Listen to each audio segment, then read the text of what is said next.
Atlanta, Georgia, one of the largest cities in the American South and capital of the state of Georgia.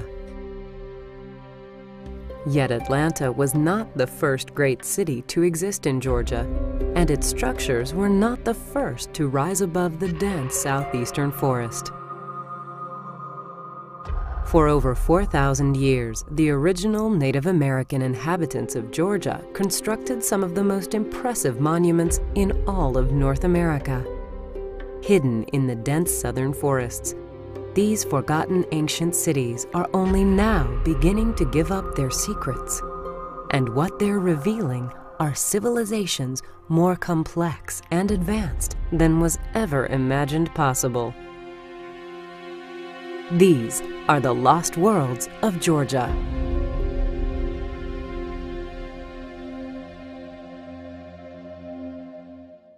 The story of the Southeastern Indians is a story that is in bold contrast to what most people seem to know about American Indians.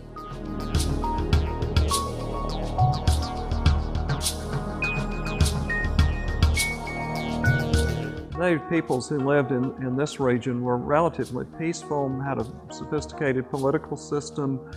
They were agricultural people. They had a well-defined system of government and social practice. They hardly fit the stereotypes that we're familiar with.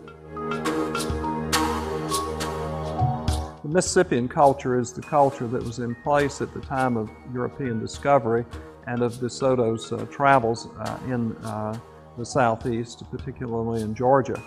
He said when he came into our region, the Upper Etowah region, that everywhere he went, they were within sight of villages and seemingly large populations of people.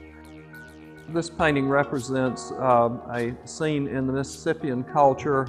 The political figure in the painting is a woman, as was frequently true in Mississippian culture.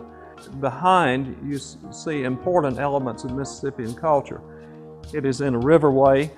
It's agricultural, but primarily within the river bottoms. They also have a fishing element of their culture. Their culture has structure as exemplified by the mounds themselves. They represent the rise of generations of political leadership from one family dynasty to another. You also see the ball field.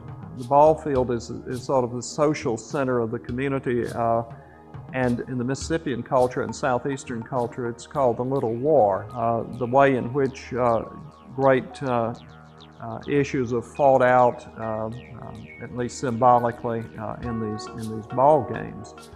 These are also ceremonial grounds.